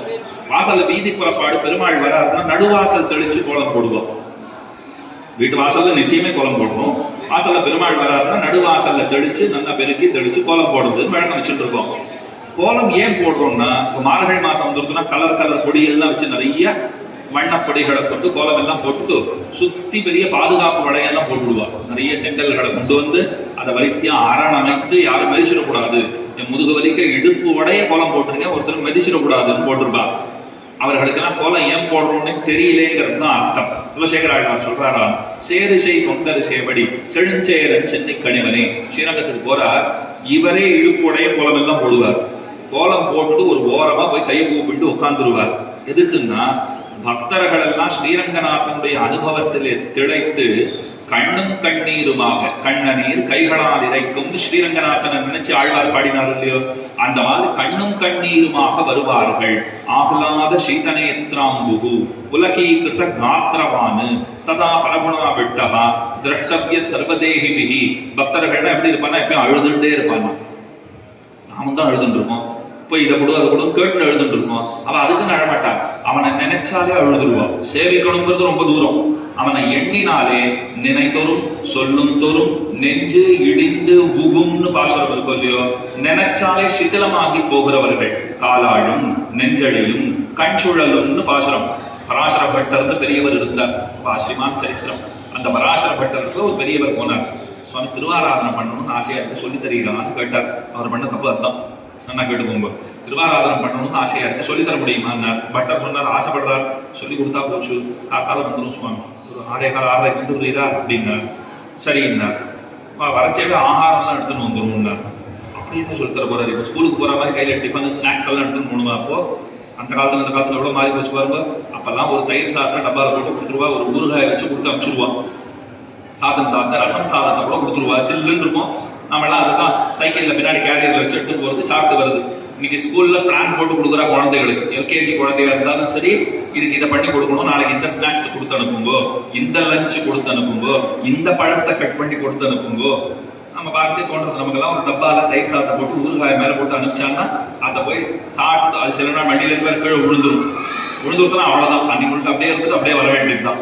அப்படிதான் படிச்ச காலம் போய் இன்னைக்கு இதை என்ன கொடுக்கணும்னு திட்டமிட்டு செய்யற போல இருப்பாங்க. பட்டர் சொல்லிட்டார், நாளைக்கு வரைச்சே சாப்பாடோட வந்துடும். புரியல, தெரியல, ஏதோ மறதியில சொல்றாரு போட்டு. காத்தால வந்தா சொல்லி கொடுக்க ஆரம்பிச்சார். 6:30 ஆரம்பிச்சாச்சு, மத்தியானம் ஆச்சு, சாயங்காலம் ஆச்சு, இன்னும் சொல்லி கொடுத்துட்டே இருக்காரு. கேட்டவர் பார்த்தார், திருவாராதனை பண்ணாலே நான் சௌக்கியமா தான் இருந்தேன், பூஜை பண்ணாமலே சௌக்கியமா தான் இருந்தேன், பூஜை எப்படி பண்ணணும்னு கேட்க வந்து இன்னைக்கு இவ்வளவு கஷ்டப்பட்டு இருக்கேன், இவ்வளவு நேரம் சொல்லி தராரு அப்படின்னு பார்த்தா கேட்டுக்கவே கூடாதோ. கடைசியில சந்தேகம் வந்தது, நமக்கு இவ்வளவு சொல்லி தராரு, அவர் இவ்வளவு பண்றாரா கேள்வி வந்தது. எனக்கு இவ்வளவு சொல்லி தராரு, அவர் இவ்வளவு பண்றவரா தெரியல, இவ்வளவு பூஜையே பண்ணியிருந்தா வேற காரியெல்லாம் பார்க்கவே முடியாது. ஆனா எப்படி அவரை கேட்கறது? கொஞ்சம் சாமர்த்தியமா கேட்டார். சுவாமி நல்லா சொல்லி கொடுத்துட்டே, நாளைக்கு நீர் பண்ணச்ச ஒரு வாட்டி பார்த்துட்டேன்னா என் மனசுல என்ன பதிஞ்சு விடுவோன்னு. நீர் பண்ணும்போது ஒரு தடவை பார்த்துக்கிறேன், பரீட்சை பண்ணிட்டு இருக்காரு, அவர் பண்றாரான்னு பார்க்கணும் இப்போ. அதனால நீர் பூஜை பண்ணும்போது பக்கத்துல இருந்து பிராக்டிக்கலா ஒரு தடவை பார்த்துட்டா நான் நல்லா பூஜை பண்ணுவேன், பாருங்க என்ன டைம் இதே 6:30. அவர் சாயங்காலம் டிஃபனையும் சேர்த்து எடுத்துன்னு வந்துட்டு இருக்கும். ஏதாவது சாப்பாடு வரைக்கும் தான் சொல்லியிருக்காரு, அது மட்டும் போறாது, நல்லா பழம் தான் கொண்டு வரணும் போல இருக்கு. டிஃபன்லாம் எடுத்துன்னு வந்துட்டார். 6:30 மணிக்கு பராசர பட்டர் ஆரம்பிச்சார். 6:30 ஆரம்பிச்சாரா, 6:31 வரைக்கும் கூட பூஜை நீடிக்கல, முடிஞ்சு போச்சுன்னு. அதாவது திறந்தது தெரியல, மூடினது தெரியல, முடிஞ்சு போச்சு சுவாமி, அவ்வளவுதான் விட்டார். இவருக்கு கோபமா அப்படியே பொத்தி கொண்டு வருகிறது. என்ன அநியாயம், எனக்கு 12 மணி நேரம் சொல்லி கொடுத்துட்டு ஒரு நிமிஷம் கூட பண்ணல இந்த பிராமணன், இப்படி அந்த அநியாயம் பண்ணியிருக்காரு, ஊருக்கு ஒரு நியாயம் தனக்கு ஒரு நியாயமா இப்படி கேட்கறதுன்னு தெரியலையே, இப்போ யாரை கேட்பேன்னு தெரியலையே துடிக்கிறார். அவன் அம்மா வந்தா, பராசர பட்டருடைய தாயார வந்தா, என்ன கடுங்கோ, அவளை பார்த்துட்டு கேட்கிறார், உங்க பிள்ளை பண்றது நியாயமா, எனக்கு அப்படி சாங்கோ பாங்கமா எல்லாம் சொல்லி கொடுத்தார், அவர் ஒரு நொடி பொழுதுதான் பண்றாருன்னா அவன் அம்மா ஒரே போடு போட்டா அவருக்கு அதுவே அதிகம், உமக்கு இதுவே குறவுன்னு தான். உமக்கு இந்த 12-13 மணிக்காக சொல்லி கொடுத்தாலே அதுவே குறவு. ஏன்னா அவரோட பக்தி உமக்கு கிடையாது சுவாமி, அவர் பகவானத்துல போய் நின்றாலே கீழே விழுந்துடுவார், அந்த மாதிரி நிலைமையில இருக்கிறவர். நாம் எப்படி இருப்போம், அப்படி திருவாராதனை பண்ணிட்டு ஸ்கோர் என்ன ஆச்சுன்னு கேட்கிற கேஸ். திருவாராதனை பண்ணிட்டே கேட்டு இருப்போம், ஸ்கோர் என்னாச்சு அம்மா இன்னைக்கு என்ன வெந்தய குழம்பு பண்ணிட்டு இருக்கியா நீ? அவரே பெருமாளே அம்சம் இல்லை, பெருமாளுக்கு இன்னும் தலிக நைவேத்தியமே பண்ணல, இப்பதான் பூஜையை ஆரம்பிச்சிருப்போம். அந்த 5 வட்டில வச்சு அதுல தீர்த்தத்தை பூரிச்சு திருவாராதனை பண்றோம் பாருங்க, பூஜை பண்றோம் பாருங்க, ஒரு ஜலதரங்க வித்வான போல நமக்கு ஒரு எண்ணம் வந்துடும். அந்த வேகத்தோட பண்றோம். அப்படி எடுத்து அது படிகத்துல விழறதா கீழே விழறதா, அவர் திருப்பவளத்துல சரியா கொண்டு போய் காண்பிச்சோமா, திருப்பவளத்துல பகவானுடைய திருவாயில கொண்டு போய் அந்த தீர்த்தத்தை அப்படி மெதுவா சமர்ப்பிச்சுட்டுன்னா படிகத்துல சேர்க்கணும். அப்படிலாம் பெரும்பாலும் யாரும் பண்றதா தெரியல. அது எதுல இருந்து எடுக்கிறோன்னே நமக்கு தெரியாது. அது அர்க்கிய வெட்டிலா, பாத்திய வெட்டிலா, ஆச்சமனிய வெட்டிலா, சுத்தோதகமா, ஸ்நானியமா, அது கூட தெரியாது. ஏதோ ஒண்ணுல இருந்து எடுக்கிறது. அதை அப்படி காமிச்சு அதை அப்படி அதுல படிகத்துல சேர்த்தோம்னா அது அப்படி தெரிக்கும் பாருங்க. படிகத்துல பாதி கீழே பாதி இப்போ விழுந்துட்டு இருக்கும். அந்த மாதிரி திருவாராதனம் பண்ற கேஸா இருக்கும். அவரே என்ன சாப்பாடுல கரைச்சி வெத்தைய பழமா அம்மா ஒன்ன மாதிரி பண்ண முடியாது, என்னமா வாசனை வருது, பெருமாள் சிரிச்சுட்டு இருக்க, இதுல நீ எனக்கு பண்ணாதே இருக்கலாங்கிறது.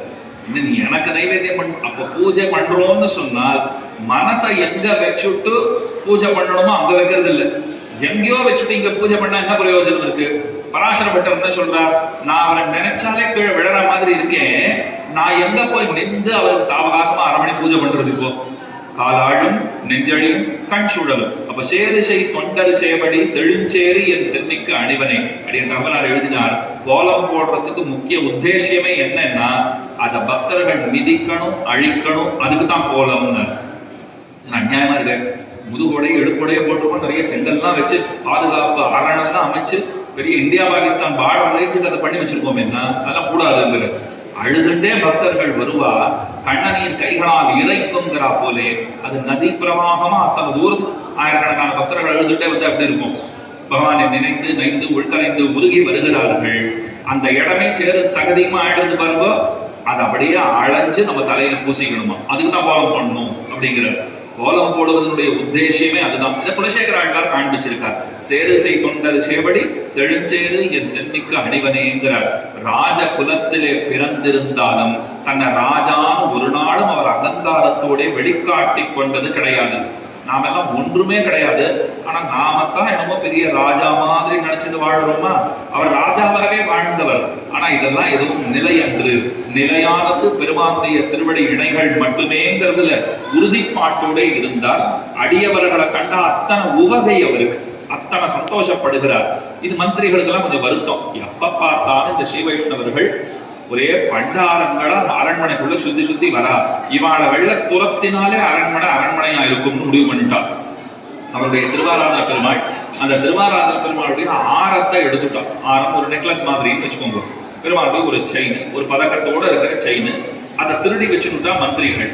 அர்ச்சகர்கள்லாம் காணுமேன்னா அதெல்லாம் ஸ்ரீவைஷ்ணவான்னு எவ்வளவு பேர் வரா சுவாமி. பக்தர்கள்ங்கிற போர்வையில யார் யாரோ வந்துட்டு இருக்கா, யார் திருடினாலோ தெரியாது அப்படின்னு மந்திரிகள் சொல்லிட்டா. இவாளே எடுத்து வச்சுட்டு பழைய இன்னொரு இடத்துல போட்டாச்சு.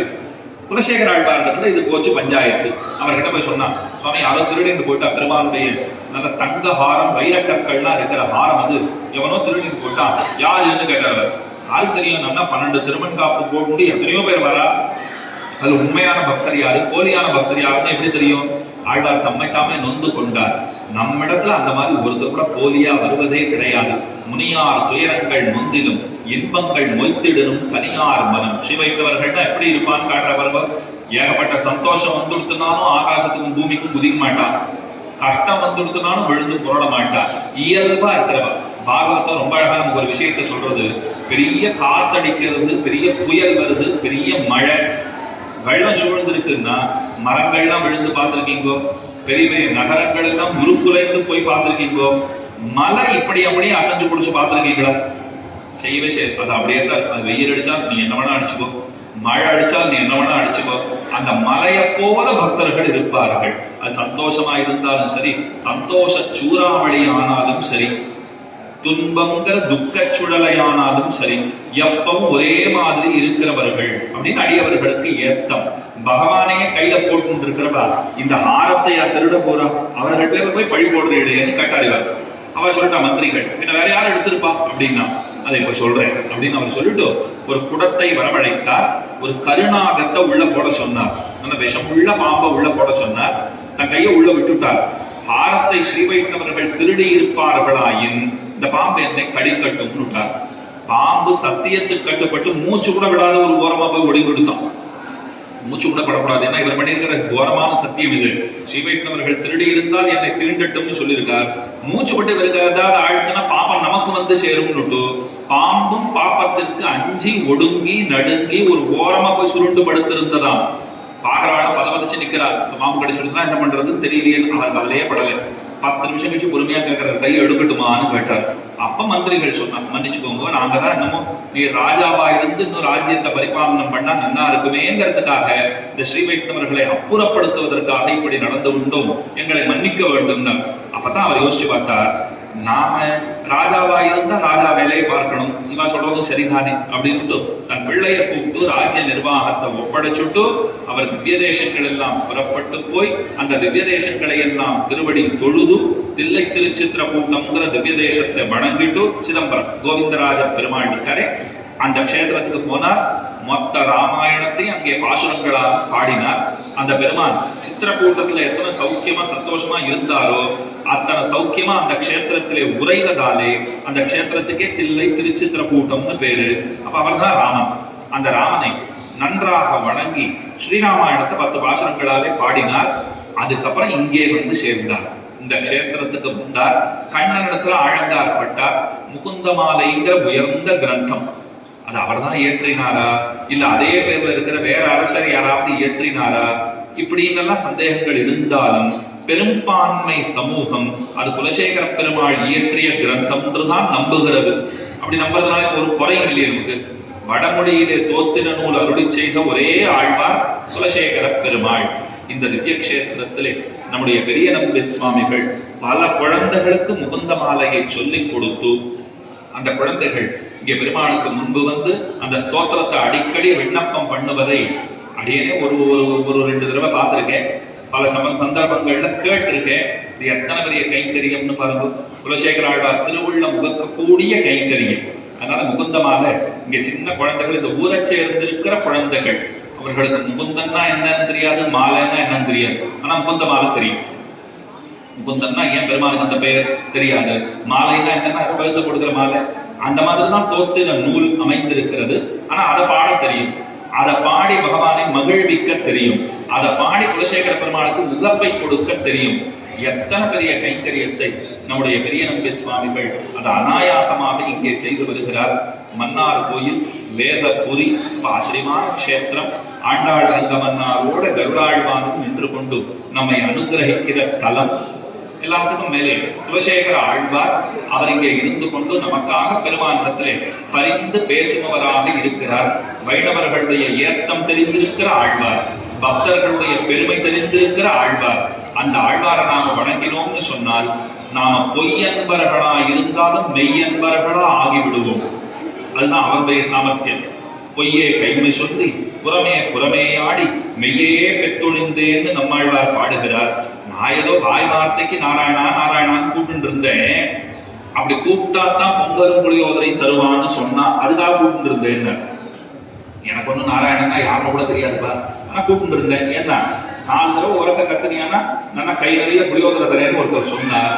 புளியோதரை காசப்பட்டு கூப்பிட்டு இருந்தேன், சக்கரை பொங்கல் காசப்பட்டு கூப்பிட்டு இருந்தேன். ஆனா நாளாவட்டத்துல நாளடைவில் என்ன ஆகி போச்சுன்னா இந்த பொங்கலும் புளியோதரையும் என்ன நமக்கு அமிர்தமே அந்த நாராயணன் தாங்கிறது மனசுல பதிஞ்சு போச்சுங்கிறார். அப்ப பொய்யே கைமை சொல்லி எல்லாரும் சொல்றாளேன்னு நானும் சொல்லிட்டு இருந்தேன். ஆனா சொல்ல சொல்ல சொல்ல அவனுக்கே நான் ஆட்பட்டு போனேன் அப்படிங்கிறார்.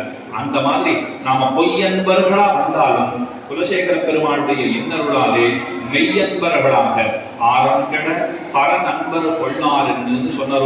அவர் பரநண்பர் கொள்ளார், பரநண்பர்கள் திருட மாட்டார்கள், பெருமானுக்கு வேண்டப்பட்டவர்கள் அப்படி செய்ய மாட்டார்கள்னு சொன்னார்.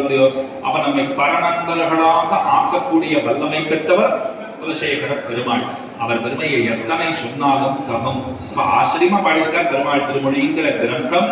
தாமான தன்மையிலும் பாடியிருக்கார், தன்னை ஒரு பெண்ணாக எண்ணிக்கொண்டும் பாடியிருக்கிறார், தன்னை தேவகியா நினைச்சும் பாடியிருக்கார், வசுதேவர் எத்தனை கட்டங்களை பட்டாருங்கிறதையும் சொல்லியிருக்கார், ராமனுக்கு தாலாட்டு பாடியிருக்கிறார், ராமாயணம் மொத்தத்தையும் சொல்லியிருக்கார், கண்ணன் ஒரு கோபிகையை எப்படி சிரமப்படுத்தினாங்கிறதையும் பதிவு செய்கிறார். இப்ப திரும்ப ஆரம்பத்துக்கு போயிடணும் உபன்யாசத்துல. இதெல்லாம் இவருக்கு எப்படி தெரிஞ்சதுன்னா இவர் முயற்சி பண்ணி அதையும் தெரிஞ்சுக்கல, பகவானே அத்தனையும் சொல்லி கொடுத்து பாடச் செய்தான். அதுதான் ஆழ்வார்களுக்கு இருக்கிற ஏற்றம். அப்ப ஆறாமவரான ஆழ்வார், ஆறாத அன்புடையவரான ஆழ்வார் குலசேகர ஆழ்வார். அவருடைய திருநட்சத்திர தினம் இன்றைய தினம். மணவாள மாமனிகள் சொல்லுகிறார் நல்லவர்கள் கொண்டாடும் நாள்ங்கிறார். அது என்ன நல்லவர்கள் கொண்டாடும் நாள்னா திருட மாட்டா, போய் சொல்ல மாட்டா, தான் நல்லவர்கள். அவர் சத்தியம் பண்ணாரோ இல்லையோ, குடத்து உள்ள கையை விட்டாரோ இல்லையோ, அப்படிப்பட்ட மெய்யன்பர்கள் பரநண்பர்களாலே கொண்டாட தகுந்த நாளாக இந்த நன்னாள் விளங்குகிறது. அதுதான் இந்த நன்னாளுக்கு இருக்கிற ஏத்தம். இந்த நன்னாளிலே, இந்த திவ்ய கஷேத்திரத்திலே விசேஷமான சம்பரோக்ஷண வைபவம் இன்று நடந்தேறி இருக்கிறது. இந்த ஊரிலே இருந்து கொண்டு எழுந்தருளி இருந்து இங்கு இருக்கிறவர்களுக்கெல்லாம் ஹிதத்தை செய்து வருபவரான நம்முடைய பெரிய நம்பி சுவாமிகள் ரொம்ப விசேஷமான முயற்சிகளை எடுத்து ஊராளுடைய ஒரு துணைங்கிறது ரொம்ப முக்கியம், ஒத்துழைப்புன்றது ரொம்ப முக்கியம். அதை சம்பாதிக்கிறது எத்தனை கஷ்டம். அதிலே அவர் தேர்ந்தவர். எல்லாருடைய அந்த சப்போர்ட்டும் கிடைச்சா தானே ஒரு உற்சவத்தை சீரும் சிறப்புமாக செய்ய முடியும். சப்போர்ட் கிடைக்கணும்னா அப்ப நாம எத்தனை அதற்கு மெனக்கிட வேண்டும், அதையும் அவர் செய்திருக்கிறார்.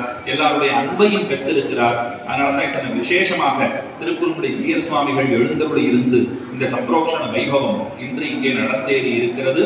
தெப்போற்சவத்துக்கு நாம் எல்லாரும் தயாரா இருப்போம். அதிலும் ஆண்டாள் அந்தமன்னாரை வணங்க வேண்டும்ங்கிற பாரிப்போடே இருக்கிறோம். இந்த பாக்கியத்தை இங்கே இருந்து இன்றைக்கு சேவிக்க பெற்றவர்களே வாழ்ச்சி பெற்றவர்கள் அப்படின்னு அறுதியிட்டு கூறலாம்.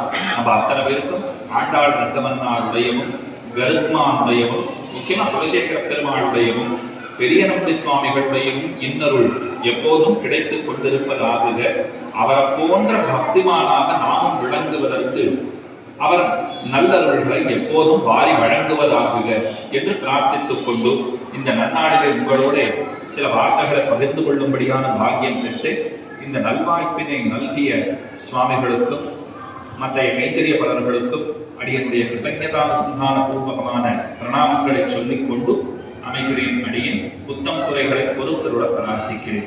ஸ்ரீமதே ரத்யஜாமாத்ர நீந்திராய மகாத்மனி ஸ்ரீரங்கவாசினே பூயாத் நித்யஸ்ரீ நித்யமங்கலம்.